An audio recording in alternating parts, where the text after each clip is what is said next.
तीर्थ नाए एक फल, धर्म लाभ होता है, वातावरण का फायदा मिलता है। संत मिले फल चार, धर्म अर्थ काम और मोक्ष के फायदे होते हैं।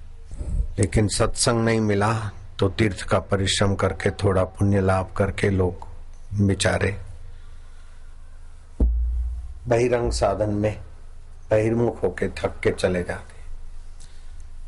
तीर्थ में आने का फल यही है कि उच्च कोटि का सत्संग मिले, उच्च कोटि की समझ मिले, ऊंचे में ऊंचे परमात्मा में जगे हुए महापुरुषों का अनुभव संपन्न सत्संग मिले।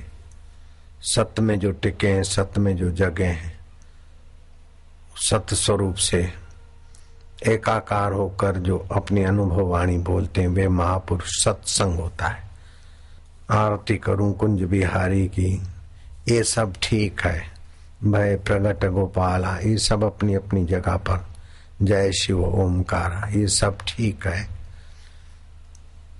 स्तोत्र पाठ से महत्व का पता चलता है साकार भगवान का। जप ध्यान से एकाग्रता आती है, लेकिन फिर भी जीव के सब दुख नहीं मिट सकते। जिनकी आरती करते वो स्वयं भी प्रकट हो जाए तभी भी कुछ बाकी रह जाता है। प्रचेताओं ने तप किया, भगवान शिव प्रकट हुए। वरम ब्रूयात, वरदान मांगा कि भगवान नारायण का दर्शन हो जाए। श्रीमद् भागवत में आता है भगवान शिव जी ने मंत्र दीक्षा दी, भगवान नारायण का स्तवन पाठ आदि दिया। एकांत में रहना, ब्रह्मचर्य का पालन करने से ब्रह्म नाड़ी पुष्ट हुई, ब्रह्म संकल्प साक्षात हुआ। भगवान ब्रह्म स्वरूप नारायण प्रकट हुए। नारायण की स्तुति की प्रचेताओं ने। भगवान नारायण ने कहा, मेरे पास ऐसा कोई चीज नहीं कि तुम्हारे लिए अदेय हो, जो तुम मांगो मैं तुमको दूंगा। तब प्रचेताओं ने कहा, प्रभु आप प्रसन्न हैं, आपके भंडार में सब कुछ है, लेकिन हम क्या मांगे? हम मांगेंगे, जो मांगेंगे वो मिली हुई चीज तो अभी नहीं है, मिलकर फिर भी छूट जाएगी। हमें तो ऐसा दो जो अछूट हो, जो कभी ना छूटे, और जिसको पाने के बाद कुछ पाना बाकी न रहे, जिसको जानने के बाद कुछ जानना बाकी न रहे, जिस चीज से बढ़कर कोई चीज ना हो। आप जिसको सर्वोपरि श्रेष्ठ समझते हैं, हे भगवान हमारी मति गति नहीं है, सर्वोपरि श्रेष्ठ चीज का क्या व्याख्या करें। आप जिसको सर्वोपरि समझते हैं, हमारे हित के लिए जो भी आपको उचित लगे वही भगवान नारायण आप कृपा करेंगे। भगवान नारायण विशेष प्रसन्न हुए। प्रचेताओं तुम्हारे विवेक बती बुद्धि को शाबाश है, मिली हुई चीज तो मिट जाएगी, लेकिन जो पहले था अभी है बाद में रहेगा, जिसमें स्थूल शरीर सूक्ष्म शरीर कारण शरीर का कोई महत्व ही नहीं है। बड़े बड़े धन संपदा का महत्व नहीं है, बड़े बड़े राज्य और इंद्र पद का भी महत्व नहीं, छूट जाता है।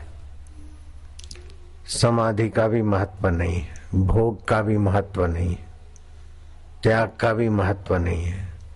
ऐसी चीज तुमको जो पहले था अभी है बाद में रहेगा, जो तुमसे कभी नहीं बिछड़ा, उस आत्मदेव का ज्ञान तुम्हें देव ऋषि नारद के सत्संग से प्राप्त होगा। मेरा आशीर्वाद है।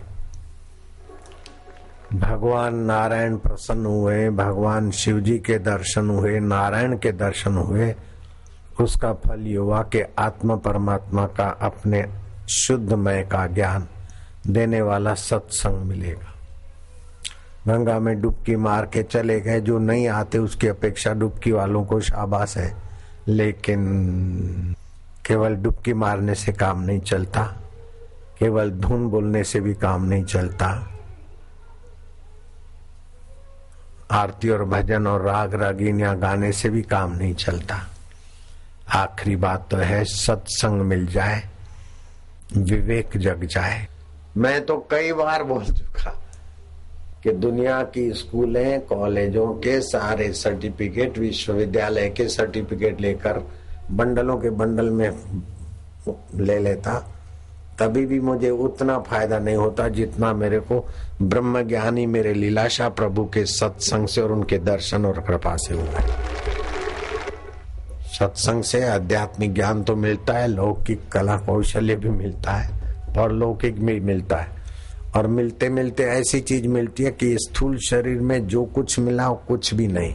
सूक्ष्म शरीर भी हमारे लिए नहीं है, स्थूल शरीर भी हमारे लिए नहीं है, कारण शरीर भी हमारे लिए नहीं, ये प्रकृति का है। अब प्रकृति का है, प्रकृति की इस पर असर होगी और प्रकृति में ही घूम घुमा के बदलेगा। स्थूल शरीर से कितना भी कुछ भी मिल जाए हमारे लिए कुछ भी नहीं है, क्योंकि स्थूल शरीर हमारा है ही नहीं, रहेगा ही नहीं। सूक्ष्म शरीर भी बदलता है, हमारा नहीं है। कारण शरीर भी बदलता है, हमारा नहीं है। हम तो अबदल हैं। बचपन बदल गया, हम उसको जानते हैं। बचपन की मानसिकता बदल गई, सूक्ष्म शरीर की, उसको भी हम जानते हैं।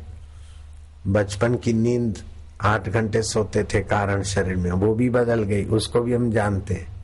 तो हम इससे अलग हुए न, स्थूल शरीर से, सूक्ष्म शरीर से, कारण शरीर से हम अलग हैं।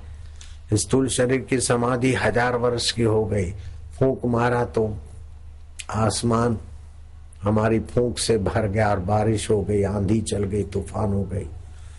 सूर्य बर्फ का गोला होकर धरती पे आ गया और पृथ्वी आकाश में उड़ने लगी। ऐसी शक्तियां, योग्यताएं फिर भी हमारे लिए नहीं है। हम धोखे में, दूसरों को धोखे में डालने की लीला हुई, माया हुई। हमको लोग भगवान माने अथवा हमारे सिद्धांत का प्रचार भी हो जाए, तभी भी हमारे लिए वो कुछ नहीं हुआ। सारे विश्व के लोग हमारा चित्र रखे और आरती करें, हम एक शब्द यहाँ कर सब लोग जी हजूर करके मानने लग जाए, फिर भी उससे हमें कोई फायदा होने वाला नहीं। ये फायदा होगा स्थूल शरीर को, स्थूल शरीर हम है नहीं। सूक्ष्म शरीर को फायदा होगा, मन में प्रसन्नता होगी, तो प्रसन्नता आती जाती है, हम तो नहीं आते जाते। स्थूल शरीर बच्चा बाल जवान होता है, हम नहीं होते। तो ये हमारी जाति के नहीं है। जो हमारे काम में नहीं आएंगे उसी में हम मारे जा रहे हैं। मकान हमारे काम में नहीं आएगा देर सवेर, अभी शरीर के काम आता है, हमारे काम में नहीं आएगा मकान। ऐसे शरीर भी हमारे काम में नहीं आएगा। स्थूल सूक्ष्म कारण, अपितु हमारी हस्ती से शरीर काम करता है। स्थूल सूक्ष्म कारण, हमारी मौजूदगी के बिना इनकी मौजूदगी टिक नहीं सकती, और इनकी अमौजूदगी में भी हम मिट नहीं सकते। हमारा ऐसा असली स्वरूप है। इसका ज्ञान जब गुरु कृपा से होता है तब पता चलता है कि वाहियात मेहनत कर रहे हैं। बिछड़े हैं जो प्यारे से, दर बदर भटकते फिरते हैं। इदम तीर्थम, ये बड़ा तीर्थ है, ये बड़ा भगवान है, ये बड़ा महात्मा है, ये बड़ा देवता है। अरे बड़े में बड़ा तेरा आत्मदेव, वो सभी में अनुसूत है, उसको पाने की कला सीख ले बस। नहीं तो बड़े में बड़े शिव जी आए तभी भी प्रचेताओं को तो भगवान नारायण के दर्शन की इच्छा हुई, और नारायण मिले तो नारायण ने कहा तुम्हारा परम कल्याण होगा। नारद जी का सत्संग सुनो, नारद जी ने आत्मज्ञान दिया जो मैं तुमको देना चाहता हूं। आप कितने भाग्यशाली हैं और आपको सत्संग में या तीर्थ में आने का कितना भारी फल हो रहा है, ये किसी तराजू में आप तोल नहीं सकते। ब्रह्मा जी की तराजू बनी नहीं, और बने तो टूट जाएगी। ब्रह्म ज्ञान का फल सुनने का कितना होता है, इसका पुण्य कोई तोल नहीं सकता। ब्रह्मा जी की तगड़ी टूट जाएगी। स्नातम तेन सर्व तीर्थम, उसने सारे तीर्थों में नहा लिया। दातम तेन सर्व दानम, उसने सब कुछ दान कर दिया। कृतम तेन सर्व यज्ञम, उसने सारे यज्ञ कर दिए। ये न क्षणम मन ब्रह्म विचारे स्थिरम कृत, प्रचेताओं को ब्रह्म विचार में स्थिर करने वाला सत्संग मिला। अर्जुन को ब्रह्म विचार में स्थिर करने वाला सत्संग श्री कृष्ण की कृपा से मिला। हनुमान जी पर अति कृपा बरसाई सीता जी ने और राम जी ने, तब ब्रह्म विचार में हनुमान जी टिके और पूर्णता पाई। अष्ट सिद्धि नवनिधि के धनी थे, तुमको तो पैदल आना पड़े, गंगा जी में नहाने के लिए धक्का मुक्की सहना पड़े। हनुमान जी तो जहीं जहाँ जाए गोता मार के खूब जा सकते। ऐसी शक्तियों के धनी को भी ब्रह्म ज्ञान का सत्संग की कृपा करने वाले सीताराम की सेवा करनी पड़ी।